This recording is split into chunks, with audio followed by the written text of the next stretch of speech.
नमस्ते दोस्तों, मैं अविनाश पाटिल आप सभी का सेतु अभ्यास कक्षा 8वीं हिंदी सुलभ भारती में आप सभी का स्वागत करता हूं। दोस्तों, यहाँ पे राज्य शैक्षणिक संशोधन और प्रशिक्षण परिषद महाराष्ट्र पुणे द्वारा यहाँ पे हमें एक वर्कशीट दिया गया है जिसे हम ब्रिज कोर्स भी कहते हैं। कक्षा 8वीं के लिए सेतु अभ्यास उसके बारे में यहाँ पे दिया गया है। दोस्तों, यहाँ पे जानकारियाँ दी गई है। सेतु अभ्यास क्या है, ब्रिज कोर्स क्या है, उसके बारे में आप लोग यहाँ पे जानकारी ले सकते हो। आप लोग अच्छी तरीके से पढ़ सकते हो। यहाँ पे बताया गया है कि सेतु अभ्यास जो है कुल 45 दिनों का यह सेतु अभ्यासक्रम है जिसे हम ब्रिज कोर्स भी कहते हैं।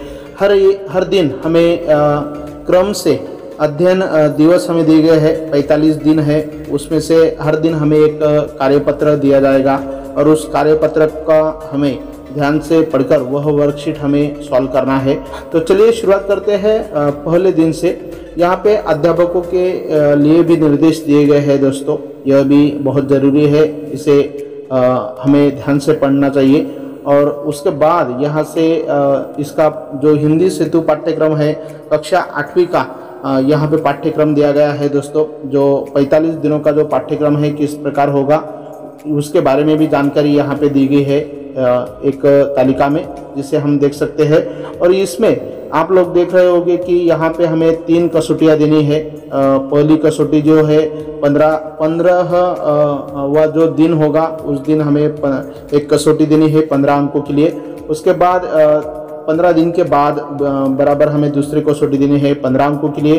और आखिरी जो है वह 45वें दिन हमें आखिरी तीसरी कसौटी देनी है 20 अंकों के लिए। तो इस प्रकार से 3 कसौटियाँ भी देनी है।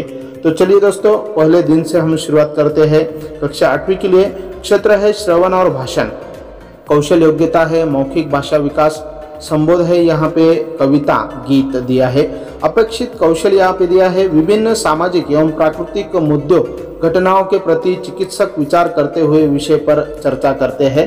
तो आओ पता करें, इसमें यहाँ पे दिया है अध्यापक छात्रों से मनुष्य विशिष्ट कुल में जन्म लेने से नहीं बल्कि अपने कर्म से बड़ा बनता है, इस विषय पर चर्चा करते हुए अच्छे कर्म समझाए। तो दोस्तों, हमें यहाँ पे छात्रों को अच्छे कर्मों के बारे में बताना है। निम्नलिखित पंक्तियों का मौन वाचन करके स्वयं समझने के लिए कहे। तो यहाँ पे जो पंक्तियाँ दी गई है यह पंक्तियाँ हमें ध्यान से पढ़नी है। इसके लिए हम किताब का भी उपयोग कर सकते हैं। दोस्तों, किताब में से भी हम यह पंक्तियाँ ध्यान से पढ़ सकते हैं। इसका हमें यहाँ पे हमें इसका जो वाचन करना है यह हमें स्वयं समझने के लिए मौन वाचन करना है। तो मौन वाचन भी यहाँ पे जरूरी है। दोस्तों, कविता की पंक्तियों का सस्वर गायन करें और करवाए। इसे हम गायन भी कर सकते हैं इस कविता का, और गायन करने के लिए भी उन्होंने कहा है। तो आओ सक्षम बने यहाँ पे दिया है। दोस्तों, छात्रों से संवाद करते हुए गुलाब के फूल के संबंध में ज्ञान परखना, विविध फूलों के नाम पूछे। तो यहाँ पे दोस्तों गुलाब के फूल के बारे में हमें यहाँ पे उन्हें बताना है, फूलों का नाम उन्हें पूछना है, फूलों के संबंध में उसका ज्ञान परखने के लिए हमें उनसे सवाल जवाब करने हैं। तो इस प्रकार से यहाँ पे पहले दिन की कृति में दिया है। दूसरा मुद्दा यहाँ पे दिया है अध्यापक छात्रों को आसपास के पेड़ पौधों का वर्गीकरण करने के लिए कहे। हमारे आसपास जो पेड़ पौधे होते हैं उनका वर्गीकरण करने के लिए भी हमें उन्हें कहना है। और आओ अभ्यास करें में उन्होंने यहाँ पे दिया है रिक्त स्थान की पूर्ति करो। यहाँ पे पहला विधान दिया है एक ही सी टिम्ब है डालता, और दूसरा वाक्य है एक सी उन पर है टिम्ब है वही।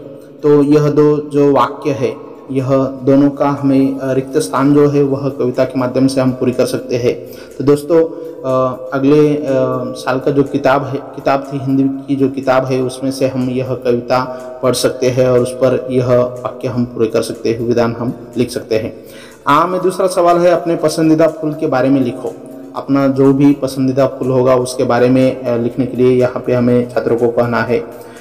ये सवाल है कविता में आए लययुक्त शब्द लिखो। लययुक्त मतलब जिससे एक अलग सा लय तैयार होता है, वैसे हमें कविता में से शब्द लिखने हैं। जो आखिरी के शब्द होते हैं जो लय निर्माण करते हैं तो उन्हें लययुक्त शब्द कहते हैं। तो वह हमें यहाँ पे लिखने के लिए कहा गया है।